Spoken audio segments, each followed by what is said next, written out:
They say you never forget the moment your family chooses someone else over you. For me, that moment came with a ruptured appendix and a choice between my life and my sister's nose enhancement. I was literally dying in a hospital bed, and my parents were discussing payment plans for a nose job. Want to know what it feels like to be worth less than cosmetic surgery to the people who gave you life? I paid for my own emergency operation by selling my car while my sister mocked me, reminding me I would always be second place. 8 months later, she is competing in the state pageant. My parents were in the audience when the host made an announcement that made my family shake in their seats. Before we continue, please subscribe to the channel and let me know where you are listening from in the comments. My name is Natalie Morgan, and for 27 years I believed that working hard and being a good daughter would eventually earn me the love I watched my parents pour into my younger sister Madison. I was wrong. Some people are born golden, and others are born to watch them shine. I spent my entire life in the audience of Madison's one-woman show, and I was fine with it. I told myself I was fine with it, until the day I almost died, and they still chose her. It happened during a family dinner at my parents' house. I remember doubling over in pain so sharp it felt like someone was twisting a knife in my side. My father drove me to the emergency room while I sweated through my shirt, trying not to scream. Madison barely looked up from her phone where she was scrolling through pageant photos, comparing her angles. At the hospital, the doctor's face was grim. Acute appendicitis. They needed to operate within hours, or I risked rupture and sepsis. The financial coordinator came in next with a clipboard and a sympathetic smile that did not reach her eyes. My insurance would cover 70%. I needed $8,000 out of pocket. Right now. I called my parents in a panic because I did not have that kind of money sitting around. I was a pharmaceutical sales rep, making decent money but living paycheck to paycheck like everyone else my age. My mother's voice was tense when she answered. "Honey, we need to talk. Can you wait a few hours?" I remember staring at my phone, confused, while pain radiated through my entire body. Wait? I was going into emergency surgery.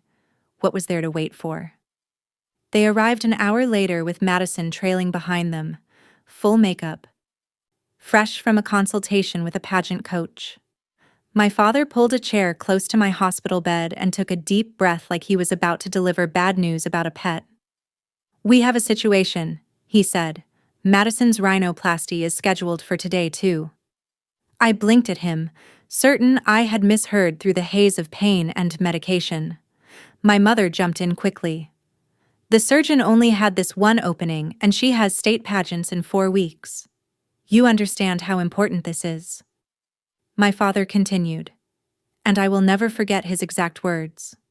"The nose job is $12,000. We have $15,000 set aside for family medical needs, and your surgery is $8,000, so we cannot cover both." I waited for the punchline. I waited for them to laugh and tell me they were kidding, that obviously they would pay for the surgery that would save my life over the cosmetic procedure that would make my sister's nose slightly smaller. But my mother just squeezed my hand and said, "You are young and healthy. You will recover from appendicitis. But Madison's pageant career? This is a once-in-a-lifetime opportunity. We have to think practically." That is when Madison walked over. I will never forget the look on her face, this mix of pity and triumph, like she felt sorry for me but also wanted me to know my place. "Come on, Nat," she said, examining her nails. "You have always known I am the golden child. Mom and Dad invested in me because I actually have potential. You will be fine with some antibiotics or whatever. But me? I am going to be Miss State. Try not to be jealous." My parents looked uncomfortable but said nothing. Not one word of correction. My father patted my shoulder. "We will help you figure something out, Natalie. Maybe a payment plan?" Then they left.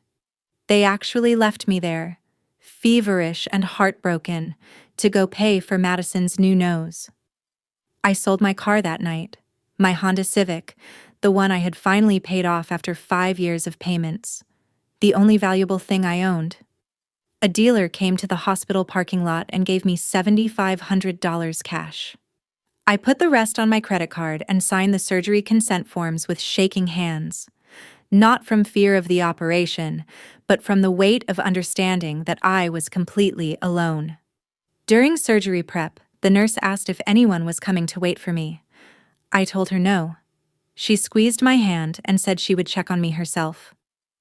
A stranger showed me more kindness in that moment than my own family had in 27 years. I recovered alone in my apartment, living on soup and painkillers, taking the bus to follow up appointments.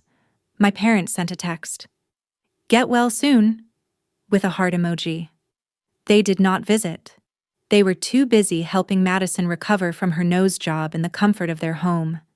She posted photos 3 days later, gorgeous even with bruising, smiling with an ice pack.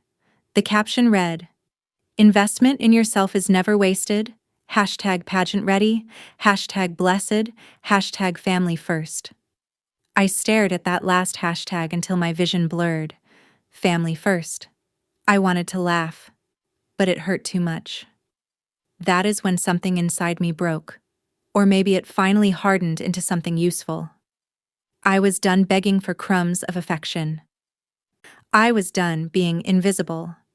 And when my phone rang 2 days later with an opportunity that would change everything, I answered it with a smile. The call came from Richard Anderson, the CEO of the pharmaceutical company I worked for. I had submitted a proposal 3 months earlier about partnering with medical device manufacturers, creating affordable equipment for smaller hospitals and event medical services. Honestly, I had forgotten about it. I was too busy trying not to die. But Richard had not forgotten.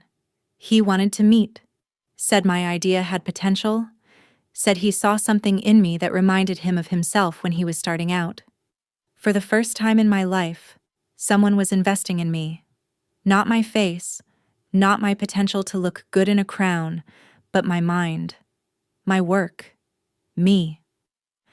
I met with venture capitalists 2 weeks after my surgery. Still moving carefully, still angry enough to fuel a rocket, I pitched them my vision. Stellar Medical Technologies. We would focus on providing high-quality, affordable medical equipment to events, specifically beauty pageants and competitions where medical safety was becoming a requirement, but budgets were tight.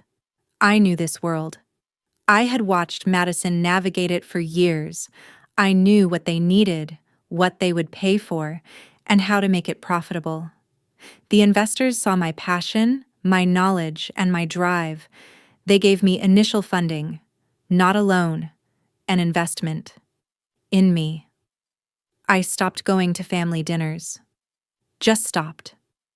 My parents noticed after the third missed Sunday, but they assumed I was still sulking, still being dramatic about the whole surgery situation. Madison sent me one text. "Are you seriously going to miss my birthday dinner because of that surgery thing?" So dramatic. I stared at those words. That surgery thing. The thing that almost killed me. I did not respond. My mother called the next day, her voice dripping with disappointment. "You are breaking your father's heart. This is not like you. Family forgives, Natalie." I took a breath and said very calmly, "Family shows up. You taught me that." Then I hung up. I worked 80-hour weeks building Stellar Medical from the ground up. I learned everything about medical staging, emergency protocols, insurance requirements, and vendor relationships. I attended every medical conference, every industry event, every networking opportunity. While Madison was practicing her pageant wave, I was building an empire. My company filled a niche nobody else was targeting. Beauty pageants, dog shows, sporting events, any competition that needed medical staff and equipment on site but could not afford hospital rates. We provided everything: defibrillators, monitoring equipment, stretchers, Trained staff. We made events safer, and we made it affordable. 6 months in, Stellar Medical Technologies was the fastest-growing medical supply company in the region. We had contracts with 3 major pageant organizations and were expanding into college athletics. I hired a team of 12 people who believed in the mission, people who had been overlooked, pushed aside, told they were not good enough. We built something real together. I tracked Madison's progress on social media because I am human and I needed to know. She won her local pageant, then regionals. My parents posted constantly, glowing with pride, their golden child shining brighter than ever. Every post was a reminder of what they valued. Every photo of Madison in her crown was another confirmation that I had made the right choice walking away. My father posted a photo of them at her regional win with the caption, "Both our daughters have always made us proud." I screenshot that, saved it. The lie preserved forever. Then I saw the announcement. State pageants.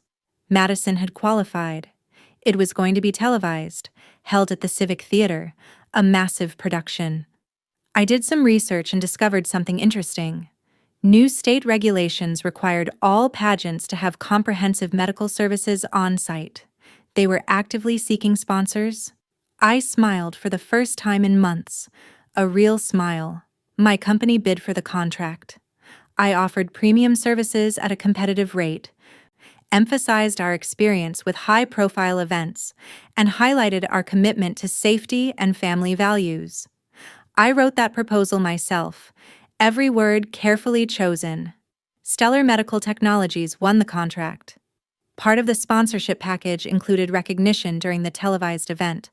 The CEO would be invited on stage to accept thanks from the pageant organization. That CEO was me. I did not tell my family. Not a word. My parents kept posting about Madison's journey, her dress fittings, her interview prep, her talent routine. They never asked about my life. Not once. 2 weeks before the pageant, Madison sent a mass text to the family group chat. "Come support me at state. Family seats reserved?" I did not respond. My mother called, exasperated. "Are you coming to your sister's pageant, or are you going to keep this grudge going forever?" I paused, let her sit in the silence, then said, "I will be there." I could hear the relief in her voice. "Good. It is about time you moved past all this and supported your sister. Family is everything." I smiled at my reflection in my office window, the city skyline behind me. "Oh, I have moved past it. You will see exactly how far." I bought a gown for the event. Navy blue, elegant, expensive, the kind of dress that commands attention. I rehearsed what I would say, how I would stand, how I would look directly into the camera when the moment came. My assistant asked if I wanted to send flowers to contestant number 47, Madison Morgan. I looked at the competitor list, saw her name in print, and felt nothing. No anger, no sadness. Just cold, clear purpose. "No," I said. "She has everything she needs." The night before the pageant, I stood in my apartment, dress hanging on the door, speech notes on the counter. I thought about that hospital bed, the fear, the pain, the loneliness. I thought about selling my car in a parking lot while my parents paid for vanity. I thought about Madison's face when she called me forgettable. I was about to become unforgettable. The State Theater was packed wall to wall with families, cameras, and sponsors. I arrived separately from my parents, wearing my navy gown and the confidence of someone who had earned every single thing she had. I was seated in the VIP sponsor section near the stage while my parents sat in the third row of general seating, dressed in their finest clothes, beaming with anticipation. They did not see me. They were too busy scanning the stage curtains, waiting for Madison to appear. I watched them whisper to each other, my father adjusting his tie, my mother clutching her phone ready to record every second. They looked happy, proud, completely unaware that their world was about to shatter. Madison performed beautifully, I will give her that. Her evening gown glittered under the stage lights. Her talent routine was polished. Her smile was pageant perfect. My parents recorded everything, posted to social media in real time. My father leaned over to someone next to him and I read his lips. Both our daughters are successful, but this one, she is special. I felt nothing. No hurt, no anger, just patience. Madison made it to the final 5. The audience erupted in applause. My parents were on their feet, screaming her name. My mother turned to my father and I heard her say, "Too bad Natalie could not put aside her grudge for one night." My father nodded. "She will regret missing this when Madison wins." I sipped my water and waited. The host stepped forward with a microphone and a dazzling smile. Before we continue with our final question round, we must take a moment to thank the sponsors who made this event possible. Polite applause. My parents clapped absently, not paying attention. Our lead medical sponsor has revolutionized pageant safety standards nationwide. Please welcome to the stage the CEO of Stellar Medical Technologies, Miss Natalie Morgan. The spotlight swung to my section. I stood and walked toward the stage. I saw the exact moment my parents recognized me. My father grabbed my mother's arm so hard she flinched. His mouth fell open. My mother's face drained of all color. I kept walking, heels clicking on the stage floor, steady and sure. Madison was visible in the wings, her face a mixture of confusion and dawning horror. The host smiled at me, completely oblivious. "Ms. Morgan, your company has been absolutely incredible to work with. I understand you have family competing tonight?" The question hung in the air. This was it. I looked directly at the camera, knowing this was being live-streamed to thousands of people. Then I found my parents in the 3rd row. "Thank you so much," I said, my voice clear and steady. "You know, family is such an interesting thing." I paused, let the silence build. 8 months ago, I needed emergency surgery, life-threatening. My appendix was rupturing. I was in a hospital bed, and my family had a choice to make. I saw my parents sink lower in their seats. People around them were starting to turn, starting to stare. They chose to fund cosmetic surgery for my sister's pageant career instead of my emergency operation. Gasps rippled through the audience. My mother covered her face. I sold my car to save my own life that night, my only valuable possession. Gone. So my sister could have a smaller nose for this stage. The theater was dead silent. Tonight, I am asked if I have a sister competing. Here is what I will say. I looked directly at Madison in the wings. Her eyes were filled with tears, her perfect makeup starting to run. I did have a sister once, but I learned something important in that hospital bed. Family is not about blood. Family is about who shows up when you need them. I turned back to the audience, to my parents who were now surrounded by staring faces. Family does not leave you alone to face death. Family does not mock you for being in pain. Family does not tell you that you are worth less than a nose job. My voice was calm, almost gentle, which made it cut deeper. So no, I do not have a sister competing tonight. I have a stranger wearing my last name. And I have 2 people who taught me that love is conditional, value is arbitrary, and biology means absolutely nothing without loyalty. I handed the microphone back to the host and walked off a stage with my head high. The audience sat in stunned silence. Then the whispers started, building into a wave of shocked conversation. Social media exploded instantly. Phones everywhere, people recording, posting, sharing. My parents tried to leave, but their row was packed, and everyone was staring at them now. Madison never made the top 3. Her performance in the final round was shaky, distracted, tears threatening to break through. After the pageant ended, my parents found me in the VIP lounge. My father's face was red with anger. How could you humiliate us like this? In front of everyone? I set down my champagne glass. I told the truth. If you are humiliated, that is your conscience speaking, not my words. My mother's eyes were filled with tears. We made a difficult choice. Madison's future. We had to think about her opportunities. I smiled coldly. You chose her future over my life, and I chose to make sure everyone knew exactly what that choice cost. Madison burst through the door, still in her pageant gown, makeup streaked down her face. You ruined everything. This was my night. I picked up my clutch. No, Madison. 8 months ago was my night. The night I almost died alone in a hospital. You were not there. None of you were. My father stepped in front of me. You are throwing away your family over money? I met his eyes without flinching. You threw away your daughter over a nose job. I just made sure the world knew the price of your priorities. My mother reached for my hand. We can fix this. Family therapy. I pulled away. You cannot fix what you refuse to acknowledge you broke. I walked toward the door, then stopped.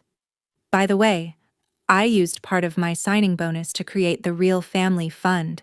It helps people whose families failed them during medical emergencies, people who have to sell everything just to survive. Consider it my investment in actual family values. I walked out into the night air, leaving them standing there in their shame.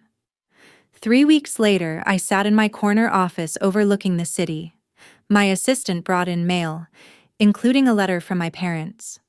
I dropped it directly into the trash without opening it. Madison had left 7 voicemails. I deleted every single one without listening. A news article sat on my desk. Medical tech CEOs, viral moment sparks national conversation about family favoritism. We had received 53 new contract inquiries in 2 weeks. The final twist came a month later. Madison reached out through a lawyer wanting to reconcile now that I was successful, now that I had connections that could boost her influencer career. She wanted to do a joint social media campaign, Sisters Reunited. Family heals all wounds. She saw dollar signs where there used to be a relationship. I had my lawyer deliver my response word for word. Tell her I am not a sponsor she can use. I am the sister she lost. And some things, once broken, stay broken. I framed that message and hung it in my office, not as a reminder of bitterness but of boundaries, of knowing my worth, of understanding that the best revenge is not destruction, it is success they can see, but never touch. They wanted me to be small, forgettable, and grateful for scraps. Instead, I became unforgettable. Thanks for listening to the end. If this story resonated with you, do not forget to like and subscribe for more. Let me know in the comments what you would have done in my situation. I will see you in the next one.